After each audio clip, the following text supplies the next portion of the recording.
Okay, this is Rob Dietz. I am taking part in the Economy After Fossil Fuels webinar with Josh Farley and Richard Heinberg. And Cher Miller should be joining us shortly as well. We're working through some technical glitches.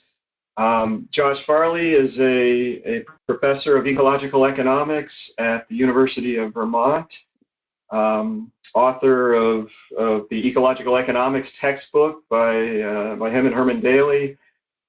Richard Heinberg probably needs no introduction, author of so many books. I can't believe I get to be on a webinar with you. Okay, I see Cher is back on. So we're all back now. I'll turn back to you. Can you guys hear me okay? We had plug-in crashes. Yeah, can you guys hear me okay? Yeah. Mm-hmm. I'm trying a different browser now. Thanks, Rob, for stepping in and doing the introductions. That was awesome. Did you introduce yourself at least? I don't think I did. No. Okay. I'm the random. No, Rob Dietz is the used to be the director of the Center for the Advancement of the Steady State Economy, which is a mouthful, so just say CASI, and is the author of a book called Enough is Enough, which is a great book, all about our fixation on economic growth and getting away from that. So I'm Cher Miller. I'm the executive director of Post Carbon Institute. Hopefully technology will start working for us here and we can have a fulfilling and interesting conversation over the next hour. I want to thank you all for joining us. And since we do have only an hour together, I want to sort of jump right in. We're here to explore a very broad and complex question, which is how will the global economy change as a result of the transition to a renewable energy future?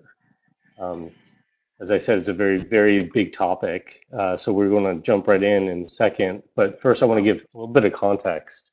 And that is that over the last year or so, Post Carbon Institute undertook a deep dive analysis of the challenges and opportunities in the transition to 100% renewable energy future. The outcome of that analysis was a book that we published with our friends at Island Press called Our Renewable Future. And you can either order the book or read the entire contents of it for free at ourrenewablefuture.org. One of the key takeaways from our analysis is that the transition won't be a plug-and-play substitution. It's going to require us to use energy very differently in all aspects of life. So over the last few months, we've been hosting discussions with various experts in different sectors to explore what that post-fossil fuel future might look like and what the transition entails. And you can watch the recordings of all of these at ourrenewablefuture.org. This is actually the last in a series of 6 that we've been doing. Ultimately, this future is going to be created by all of us together, and so we want to hear from you as well. So if you have any questions for our panelists or comments you want to make, please feel free to use the chat window that's on the screen. We'll do our best to scan these and get to as many questions as we can. But if you want to also email us, you could do that at orf@postcarbon.org or tweet with the hashtag renewablefuture. So Rob kindly jumped in and introduced our panelists. I'm going to skip that part and just ask Richard to start us off. And Richard, maybe you could talk a little bit about the relationship, in your view, between energy consumption and particularly fossil fuel consumption and the global economy. Right. Well, of course, that's a very, very tight connection, and probably more so than most people realize. It takes energy to do literally anything. And historically, we didn't see rapid GDP growth, such as we've gotten used to and now insist upon, really until the 20th century, until the fossil fuel world took off, and planes, trains, automobiles, and everything else running on oil, and then electricity, mostly made from fossil fuels. So even though there have been some examples of decoupling of energy usage from GDP growth, they've been pretty minor, for the most part, we've grown the economy by using more energy to do more stuff. If we had to do everything that we're doing now with muscle power, we'd only be able to do a tiny, tiny, tiny fraction of what we're doing in terms of transportation, growing food, heating and cooling buildings, manufacturing stuff, all the things that go into making an economy work. So there's a very, very close relationship. And in our book, in our study, Our Renewable Future, of course, as you were saying, we looked at what the transition to renewable sources of energy means for that. And one of the conclusions we reached is that there's a very strong likelihood that we will have less energy during the transition and likely after the transition. And our reasons for suggesting that are that almost all of our current infrastructure, especially for transportation, but also in the food system, manufacturing, is designed around fossil fuels. So it's not just a matter of building a lot of solar panels and wind turbines. We also have to invest an enormous amount of capital over the next 2, 3, 4 decades in replacing all of that infrastructure, or much of that infrastructure at least. Some of it can be adapted in various ways, but a great deal of it is going to have to be replaced. And the energy that we use in producing that infrastructure, and also in solar panels and wind turbines, mostly is fossil fuel energy. So in order to make this transition, we're actually going to have to withdraw energy from a lot of things that we're currently doing, like making air trips to Las Vegas, you name it, anything that's frivolous or not absolutely necessary to human well-being is really going to have to be directed toward the transition itself. So is there a way to grow GDP while we're doing that? Maybe, I don't know. I mean, I'm very interested to hear what Rob and Josh think about that question. But it appears to us that energy is not going to be abundant during and after the transition.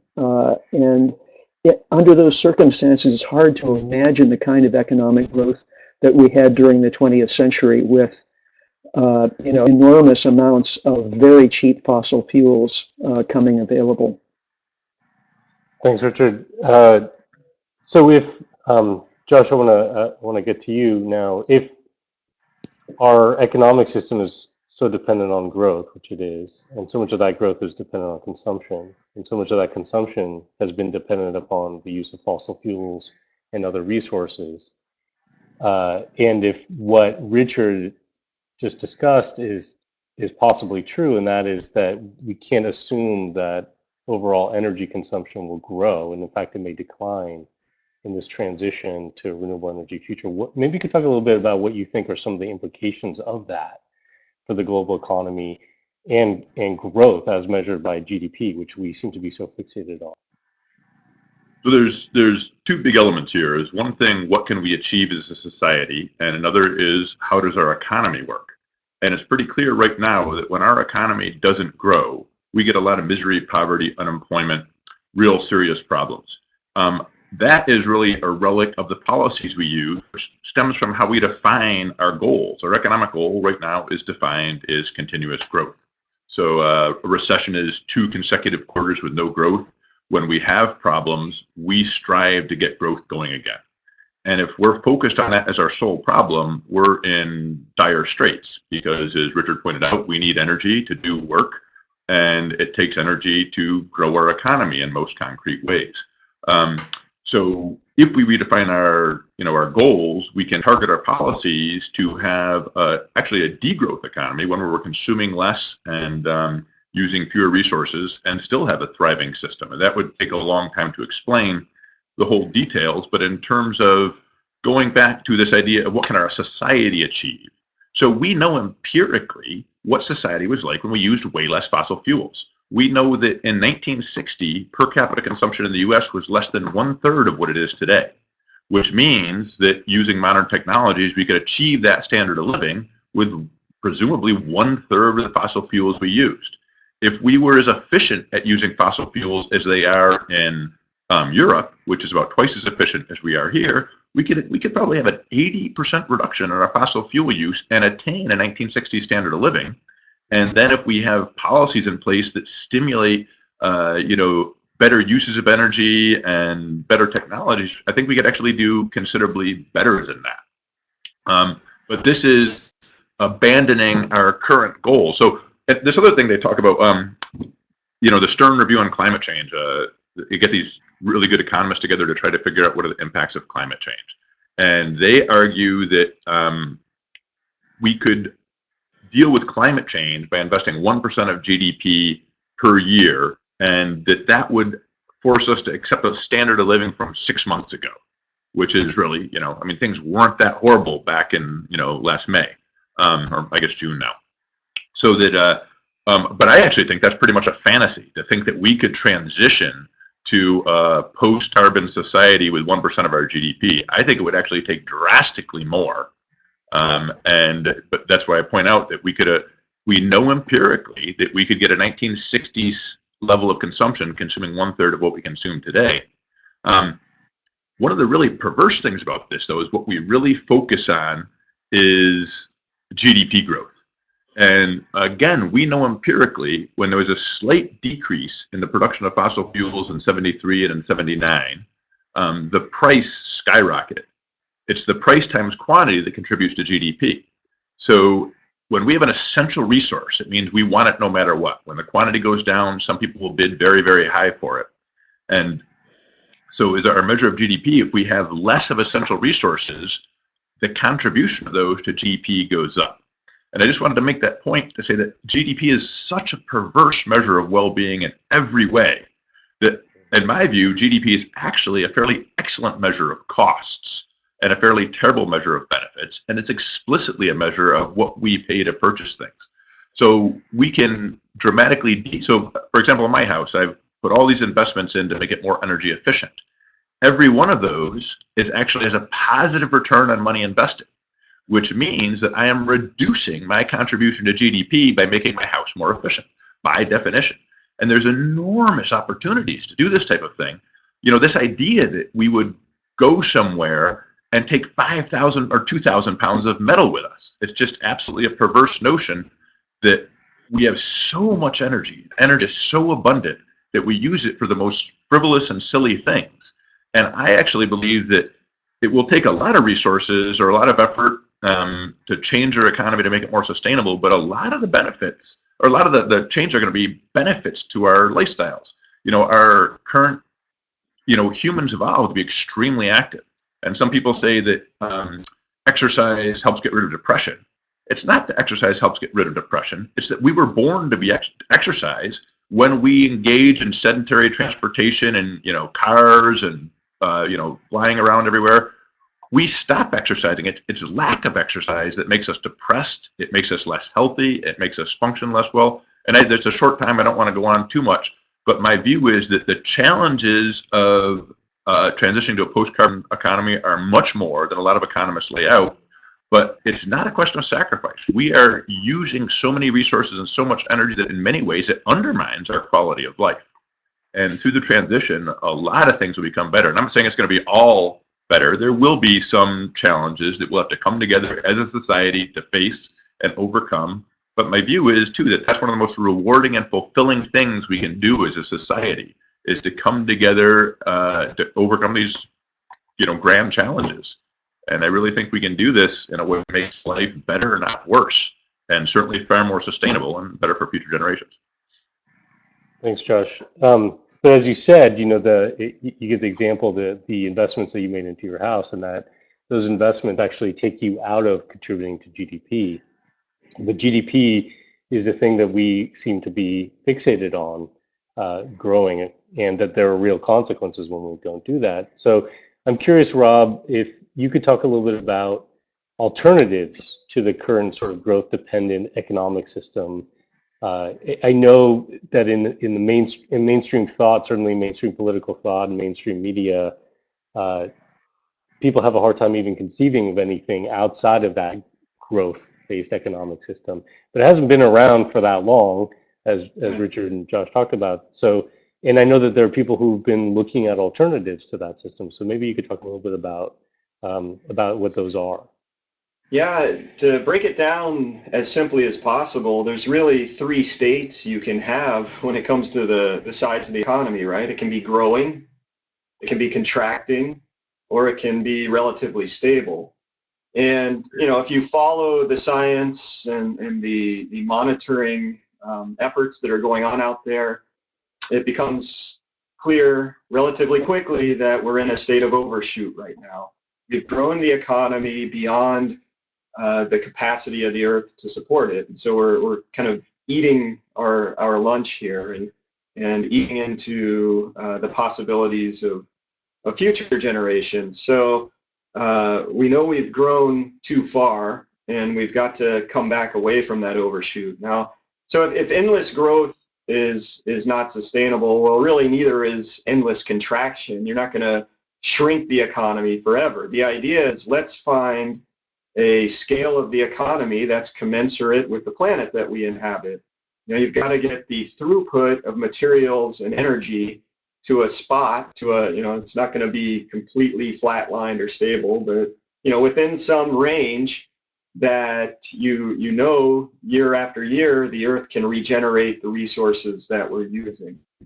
And that kind of economy, Herman Daly called it a steady state economy.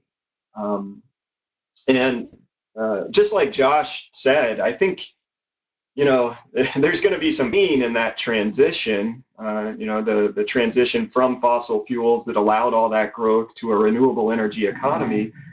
But there's so much opportunity in it as well for healthy lifestyles, for living the good life in a steady state economy. But the key here, in order to get there, I think, is that we've got to change our expectations. A real quick story here. When I first came out of college, I got this job as an environmental policy analyst in a Washington, D.C. consulting firm. And about 6 months in, they announced, we have this 401k program. And I wasn't making very much money and didn't have the income really to invest much in mutual funds at the time. But this colleague of mine, who was in his mid-30s at the time, came up and said, you have to invest. Whatever you've got, you got to put in this 401k, because you got to understand the power of exponential growth. And he was so sad that he hadn't started his investment portfolio when he was 20 instead of 30, because he's drawing these nice curves, and if you invest earlier, you're growing your wealth over the course of your life. And I think that expectation that we're going to get something for nothing and it's going to exponentially grow, we've got to put aside those expectations and get back to the realities in the world. And again, it's not to say that life's going to be horrible or miserable, but it's just going to be reality-based, and we'll be able to work with what we've got. And so the idea is to put aside these unrealistic expectations about exponential growth. And once you do that, once as a society or a population we do that, then we can start working on these policies like getting rid of GDP as our measure of success, or plenty of other things that will allow us to develop that kind of economy that uses less resources, that where we can live a good life within the means of the planet. I'm curious to know what you guys think about, we talked a little bit about shifting expectations, and Josh, you talked about quality of life and kind of decoupling, in a sense, GDP and consumption from quality of life, or people recognizing that those things don't have to go hand in hand. And you talked about how we could have the quality of life of the 1960s with significantly less consumption. I do wonder about sort of the global system, right? And I'm thinking specifically about how the international community came together in Paris to try to set a goal of keeping global warming, global temperatures from going beyond 2 degrees Celsius above pre-industrial levels, and set it as an ideal target of 1.5 degrees, which is only half a degree more than what we've already gotten. And so they're working on this process right now to try to figure out what are the pathways to achieve that, consistent with sustainable development goals, right? So you have this tension that's happening. You have the tension both in advanced developed countries like our own, where I think a lot of people haven't felt like they benefited from the great abundance of resources that we've had, right? There's a disparity, an economic disparity for people here in the United States, but an even more extreme disparity globally. So I'm just curious to know how you guys think about that in the context of kind of energy consumption and resource consumption and giving up growth. Does it mean that we in the advanced nations have more of a responsibility to further reduce our consumption so that other countries can actually increase their consumption? Yeah, so what are your guys' thoughts about that question? I'm a very strong believer that that we do have a moral obligation to ensure that there is enough ecological space for poorer countries to use to meet their own basic needs, and that until you've met your basic needs, more consumption of energy and more income is incredibly important.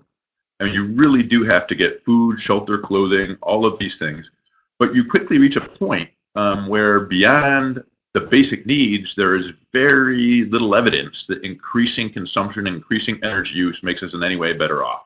So if you look at these, measures of satisfaction with life as a whole, Costa Rica, with about 1/5 of our per capita income, shows up as having happier people than in the United States.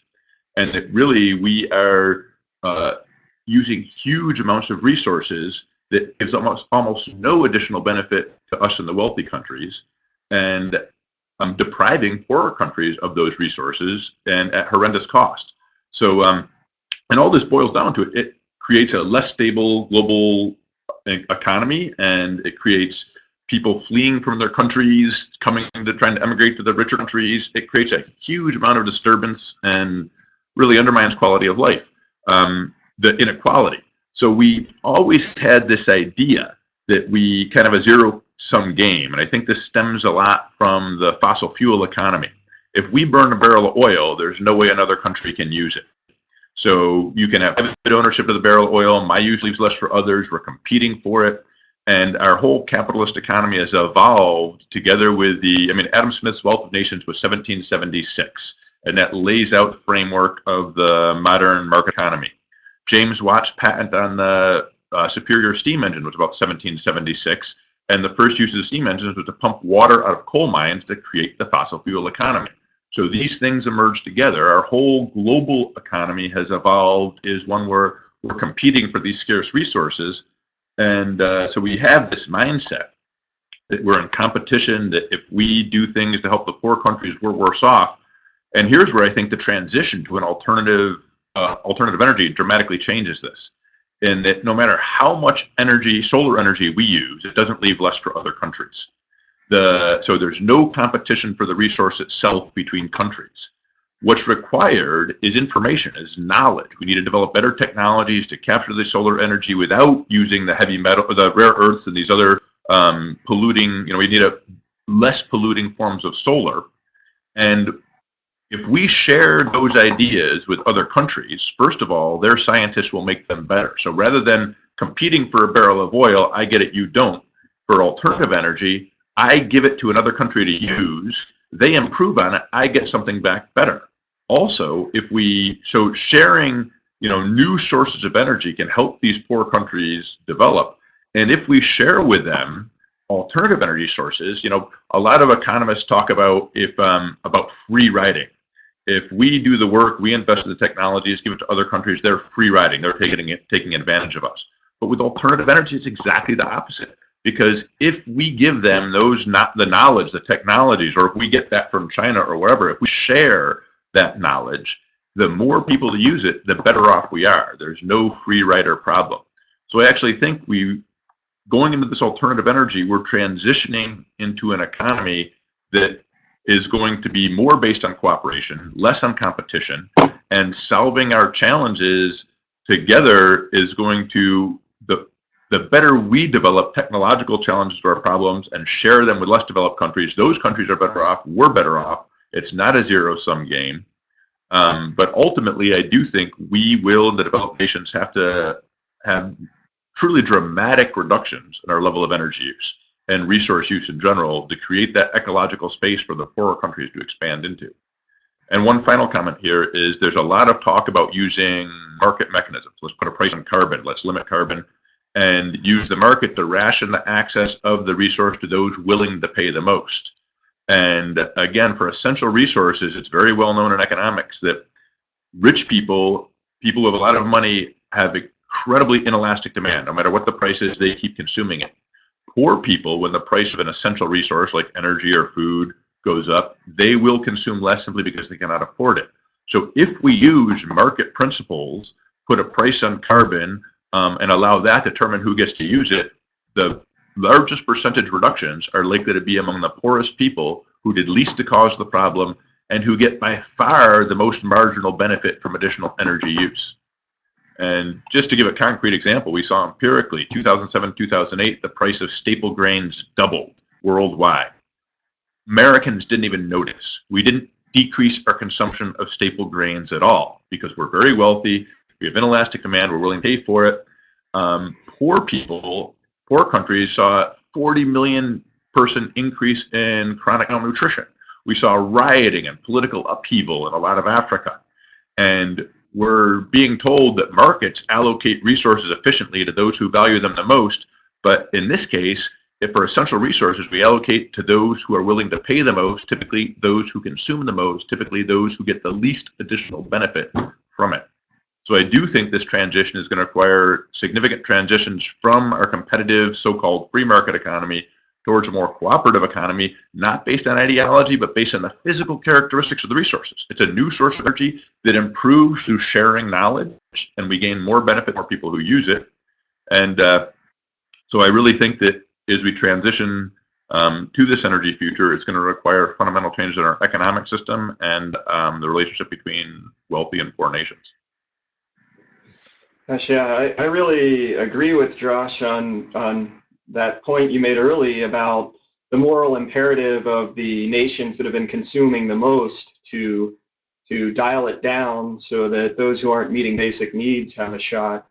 And I want to issue a little warning to all of us, and I fall into this trap all the time of thinking of it as the developed nations or the advanced nations or the less developed. And I think it goes back to your point about Costa Rica or Vietnam's another good example of nations that achieve, their citizens live a long time and they live relatively happy lives.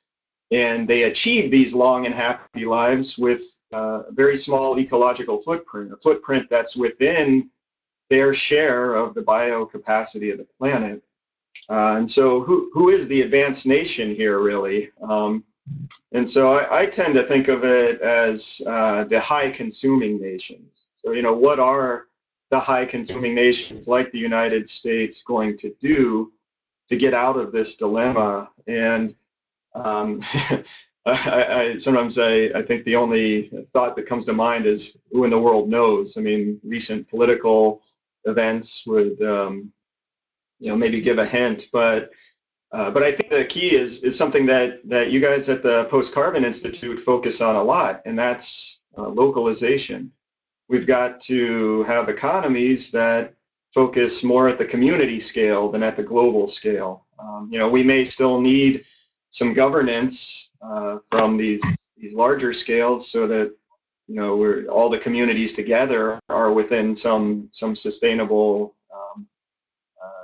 degree, but the way to lower the energy and the material throughput of the economy is to localize your economy. And so I'm kind of excited to see how that plays out. I live in a place, Corvallis, Oregon, where I can see a lot of evidence that that's going on. I'm not going to make any wild claims that we've got this low economy that's within a sustainable footprint, but you can see evidence in farmers markets, in supporting local businesses, in a downtown core of businesses that seem to be doing pretty well. So I'm excited as that unfolds in the future as a way to get towards a sustainable economy. I think a couple of things that came up, and I've gotten some comments from people about this, which is, Josh, you talked about how the energy transition is actually an opportunity or would require a transition in how we think about what the economy does. So going from a competitive to a cooperative economy. Is modern capitalism consistent with that? I mean, do we, we've gotten comments from folks saying you guys aren't talking about capitalism itself, so what do you envision that we could have a capitalistic market-based economy and do that? And then sort of related is just the question about our political reality. When we're asking people here in the United States, and even if we talk to them about the fact that their livelihoods aren't improved by consuming more, there is that perception that maybe it does require sacrifice. So considering the hyper-capitalized market economy we have, and hyper-consumer-oriented economy that we have, are those things that we can work with and shift, or do we have to do away with even thinking about capitalism as we know it? Yeah. So my view, I was educated I did my PhD in economics. I usually don't refer to it as my doctorate. I refer to it as my indoctrination. Because, this whole thing, we didn't study economics, we studied markets. And there really is this assumption that markets are the best way to allocate everything. And so capitalism, most people can't even really define what it is, but let's take a basic definition and say it's where most resources and factors of production are owned by the private sector. And the main form of human interchange is in a market where we're changing commodities. So for a capitalism to work, you need to have the possibility to own something privately and be able to sell it and decide how much you want. I would argue that the most important things we face right now, global climate change, it's impossible to own a stable climate. It's impossible to decide as an individual how much climate stability you want. So economists tend to be ideologues, saying all capitalism all the time, all socialism all the time. I'm a strong believer that we need a scientific approach to economics in which some resources can function well within private ownership and commodities and markets, and other resources by their very physical characteristics can't. So climate change is a big example. We need to make that decision collectively. But the other most important, we constantly refer to ourselves as living in an information economy. And information, there's two things about it.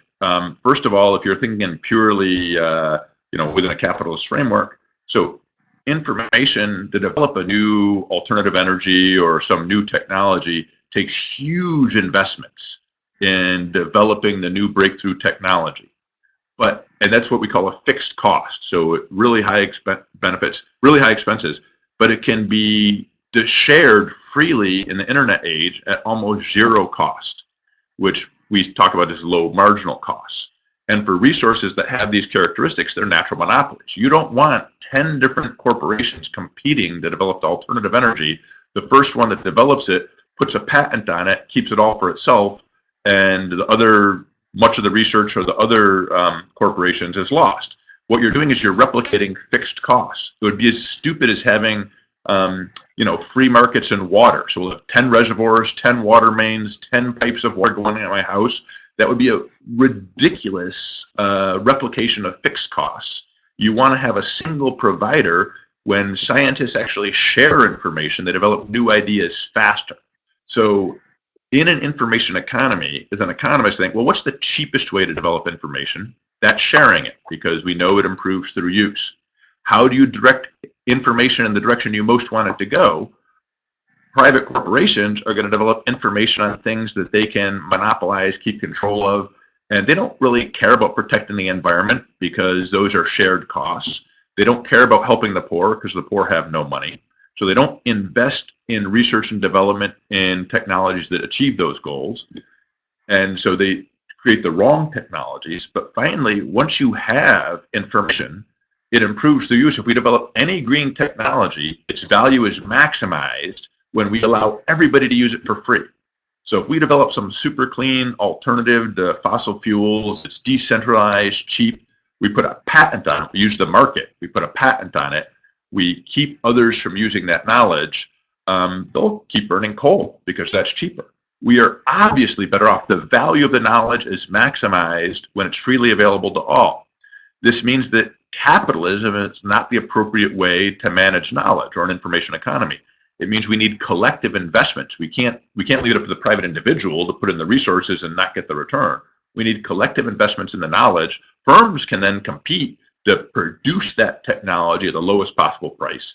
So they're not paying for a patent on the better windmill or the better solar panels. They're competing to produce it as cheaply as possible, sharing the information, and all the information is contributed.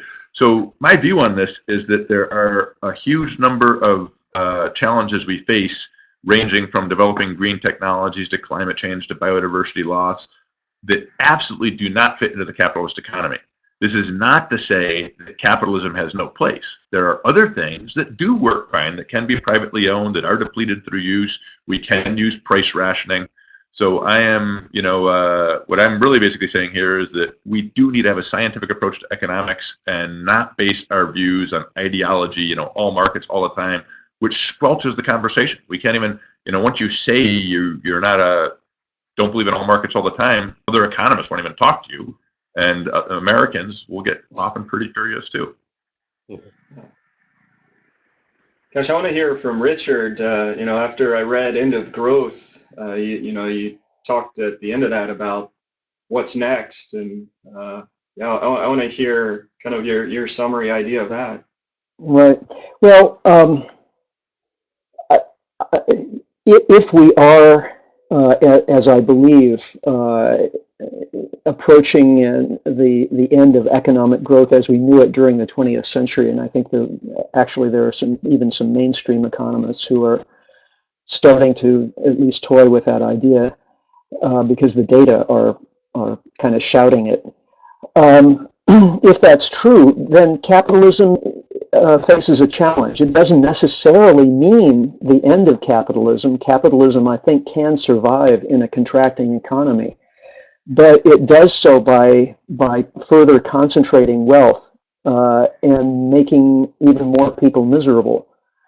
So does the end of growth mean the end of capitalism? Not necessarily, but if we want to deal with the end of growth in a way that maximizes human well-being, it seems to me that we'd be much better off focusing our efforts in cooperative organizations and institutions, because cooperative companies, cooperative banks, cooperative, you name it, because that way we can do business with other bottom lines in mind. With conventional shareholder-owned corporations, really the purpose of the corporation is already fixed. It's to maximize shareholder value, and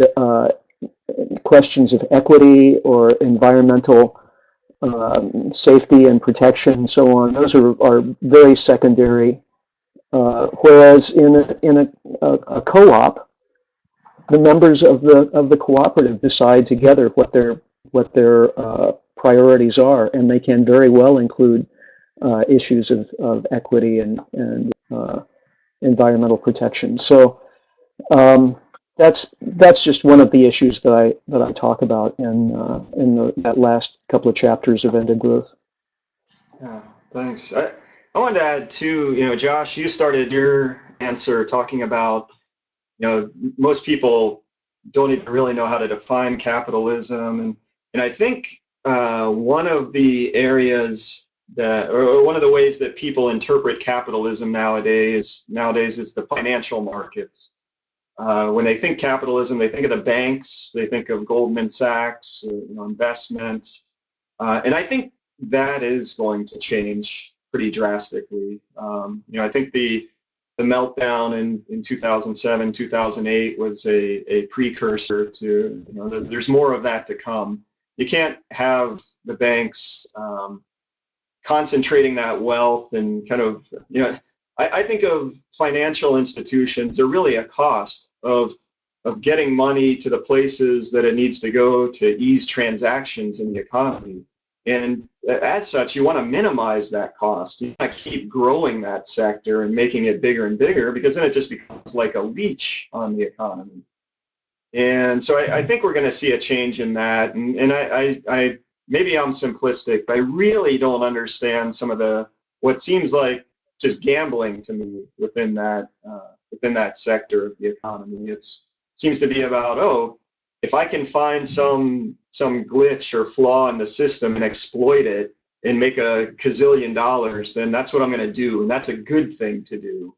And really, any way you look at that, that's probably a horrible thing to do. It's not producing any value. It's not helping people. It just doesn't make much sense. And the fact that's where a lot of people in the banking industry have gone, I don't see that as something that people will put up with forever. So, in as much as the way that the big banks operate, if that's capitalism, then I think we're going to see big changes there. And I would like to say, I think we've already seen revolutionary change in the finance and monetary sectors. When I was studying doing my PhD, stocks were held on average for about 7 years. Now they're held on average for about 30 seconds. And the role of the stock market used to be that, they'd have these investment banks would help launch these initial public offerings, would actually bring capital into a corporation that it could use to invest in real production of goods and services. And now what we actually see is in the stock market, corporations are borrowing money to buy back their own stocks, taking money away that could be invested in real productive goods and services. And most investments made now, most money is borrowed not to invest in new production, but to buy existing assets. And the demand, so land to buy stocks, which, existing stocks, people are, and I do believe a lot of this has emerged as per capita oil production stagnated and actually declined, or per capita oil consumption in the US. We saw a different type, we call it economic growth, it's not actually economic growth. A lot of the financial sector is purchasing existing assets. They no longer invest in real production. And in the process, they are getting wealthier, and in many ways this contributes to GDP and masks the fact that our real production of goods and services is not increasing anymore. So we've seen over the past 30 or 40 years, most of the wealth in our country is flowing to the top, and I believe that's through the financial sector. It's not a way of creating new wealth anymore. It's a way of amassing existing wealth in the hands of the few. And a lot of what we say is economic growth is really, it's the way these inflation of existing asset prices filters into GDP, and we see growth. Half the country doesn't feel it because it's not really happening. But so I do think we've had a huge revolution in a major part of our economic sector, and it's at least as big a revolution as any of us are calling for to deal with this problem of, a post-carbon economy.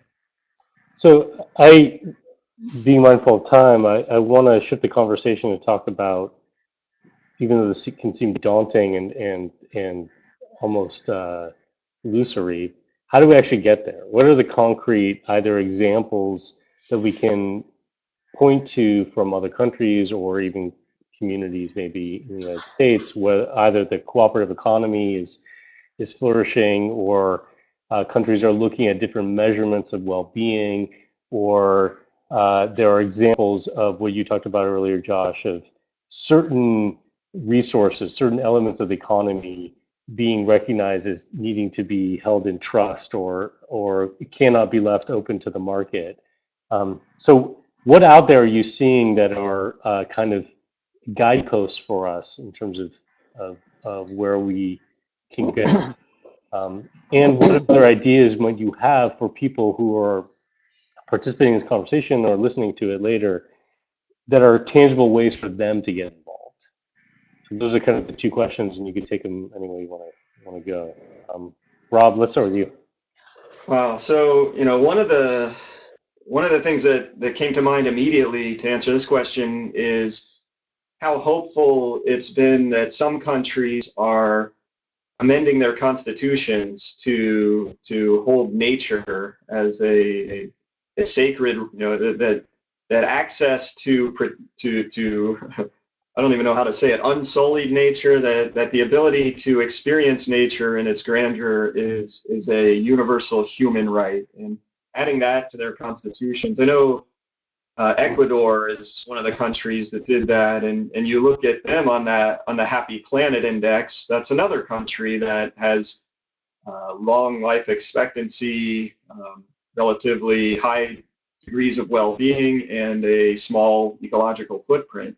And so, there's a lot, I think, to learn from the people in those kinds of countries, and to see what kind of institutions do they have, what's allowing this. Maybe they just get a lot of sunshine and people are happy about that. But there's something going on there that that the high-consuming nations aren't doing, and I think there's a lot of learning that we can do there, and a lot we can do as an example. As an example. If you want to look at the high-consuming countries, I think there are examples of change that are happening. Japan has been trying to grow its economy and failing. They've basically been at this low or no growth for a decade, but their society hasn't broken down. It's not like it's chaos over there and everybody's suffering. So something's going on there that we can learn from. Another example would be Germany. Germany is really trying hard to make the transition to solar energy, and in a lot of places they're doing a good job. And it's not like Germany is Arizona or New Mexico in climate. I mean, they don't have nearly that kind of sunshine, but they recognize it as an imperative thing to do. You've got to eventually find a way to have an economy that's based on renewable resources, and they're making a good faith and strong effort to do that. So I think there's lessons that we can learn from there. And again, I'll go back to the key is I think for all of us to think about, well, how can we unplug from this massive fossil fuel global growth economy? We're not really going to be able to do it until it's done on a system-wide basis, but we can help develop those local economies that will replace in the long run this kind of runaway global growth mindset. And so that's about investing in the community where you are, living in the community where you live, and supporting institutions that are nearby, and finding ways to minimize footprint and develop jobs locally. Josh? Yeah, so I think there's a few good examples. I mean, it sounds a little corny, but Bhutan's gross national happiness, and it was a tongue-in-cheek comment by one of their kings that they shouldn't be striving for more consumption, but for greater well-being, like eudaimonia, that real sense of a meaningful, fulfilling, and happy life.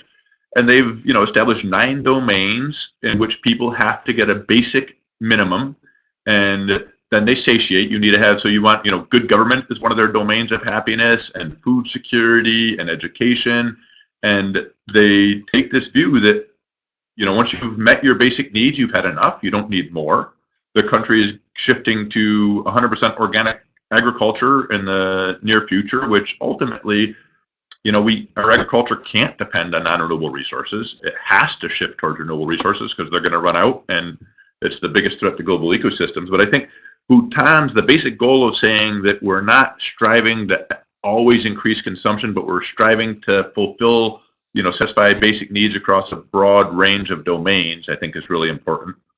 Here in Vermont, there was a very interesting bill put forward to the Senate and to the Congress calling for a Vermont Common Asset Trust that would declare common ownership of resources created by nature and society as a whole, including the atmosphere. So it would have a legal imperative to leave the atmosphere and our waste our ecosystems in the same state they are now for future generations. So it gives inalienable rights to future generations. I think that's a very promising approach. But I'd also like to point out that, for half of America, they've had a steady state economy for the past 40 years. They've seen no increase in their per capita consumption. And it's been miserable. I mean, I think this did lead to a lot of people to vote for Trump because they saw everybody else getting richer. And they felt like, you know, and it's natural human nature to compare yourself with others. So I strongly believe that this bottom half, had they not compared themselves to another group rising in wealth, would not feel so terrible about it. I also see a lot of millennials aspiring to different things than ever greater consumption.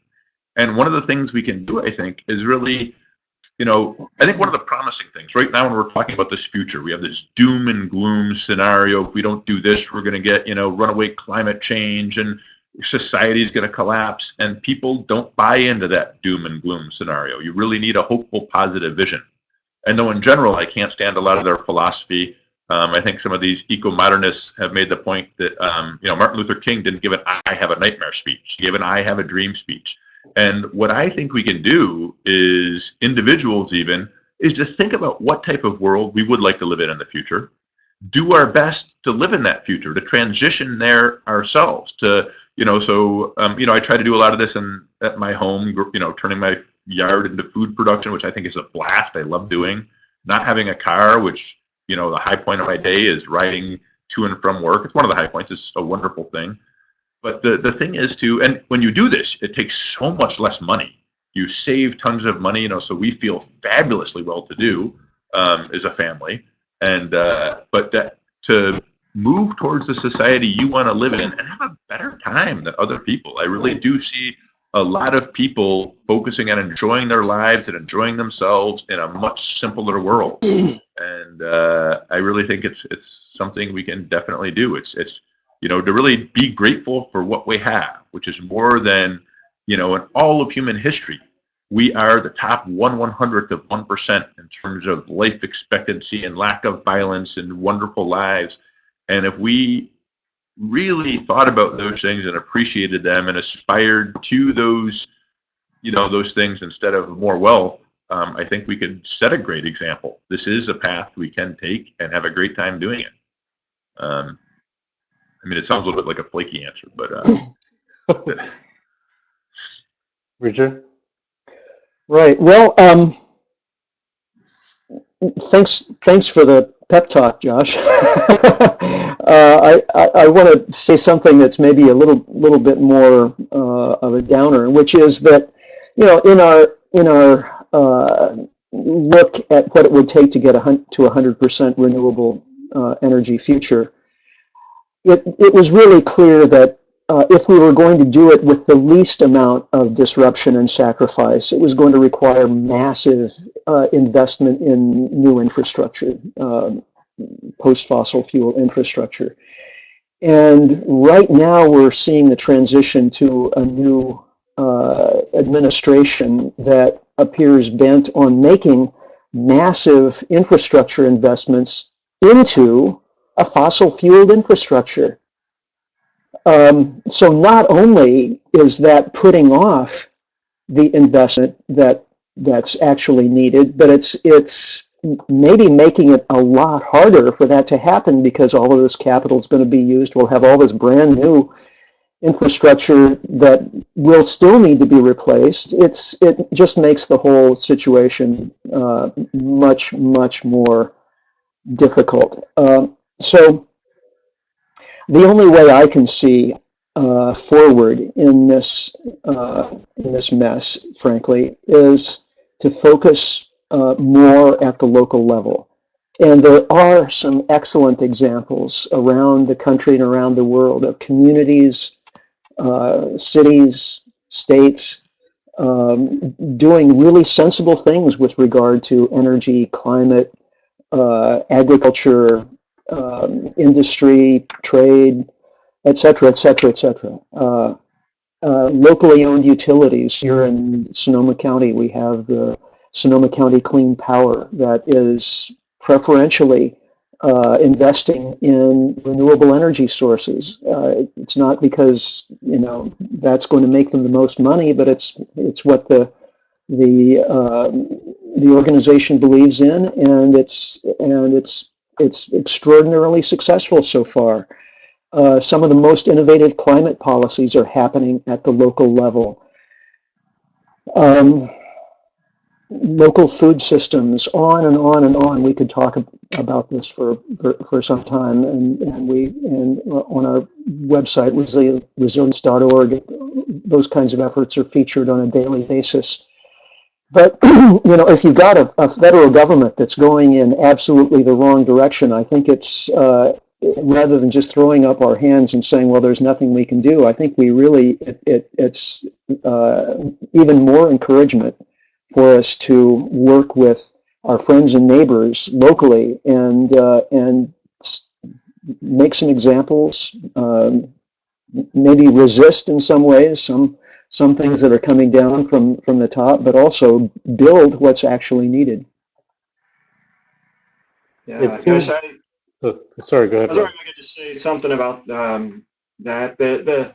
A lot of the comments that have been coming in, I haven't been able to read them all, but there's been a lot about opening hearts and opening minds and dealing with things compassionately. And I think that's largely what happens when you get back to this local level and you see communities develop. I mean, look at the North Dakota Access Pipeline and the incredible community that developed to resist there.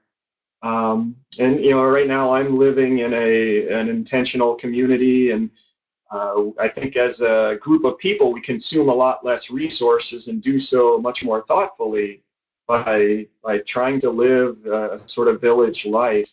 And the real opportunity that I see, I think this is piggybacking on both of your comments, is that we have a much better chance to connect with each other and to connect with nature. And both of those things have been growing scarcer with the whole exponential growth global economy. We've been much more isolated from one another and from our natural surroundings. And I think that there's a chance to repair that. And I'm really excited about it and hopeful that we can all benefit from it. Thanks, guys. I think some of the threads that I'm hearing here are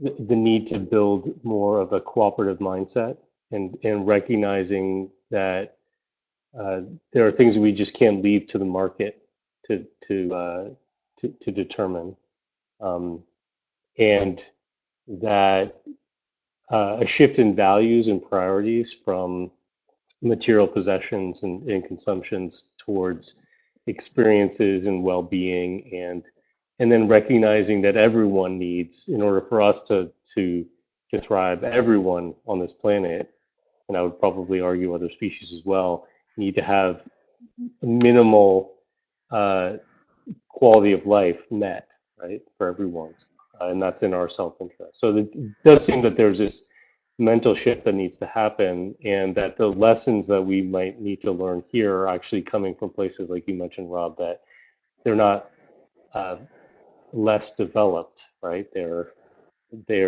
ones that we actually need to learn from, but especially in the context of where we are politically, I'm thinking here about the United States. There is a certain amount of resistance that needs to happen as well, and that actually that resistance is an opportunity to build relationships and connections, and part of that resistance is about building an alternative and maybe doing that with people around us. But part of that probably also needs to be resisting and making sure that alternatives exist that are on a national and international level as well. So I guess for me, I would just encourage people, it's very difficult, especially for those of us who are struggling to make ends meet or have a lot of competing priorities in their daily lives to find the time to do all these things. But that we have to actually collectively operate in a number of different areas, right? We have to work locally, we have to work globally and nationally. We've got to resist things that are bad investments while building things that are going to put us in the right direction. And I would just encourage people to engage in the ways that are most advantageous for them personally, that are either most aspirational or the ones that are in the best position to engage in. But just recognize it's going to take all of those things in order for us to get there. And it can feel totally daunting. It is daunting, frankly, but the economy that we build wasn't built overnight, and the economy that we need to build won't be built overnight either. So we all have to sort of be in it for the long haul. So I know we're at time. I want to thank Josh and Rob and Richard for taking time to have this conversation. I want to thank those folks who participated with us live. I'm sorry we weren't able to get to all of your comments. We're going to be putting up a recording of this and sending it out to folks, and that includes the transcript of the chat conversation. So we'll be sharing that with everyone. So pay attention to getting an email for those of you who registered, and then we'll also be posting this for future visitors to ourrenewablefuture.org and other websites as well. So thank you all for the work that you do, and keep on fighting. And we'll say goodbye. Thank you. Yeah, thanks for the opportunity. Thank you.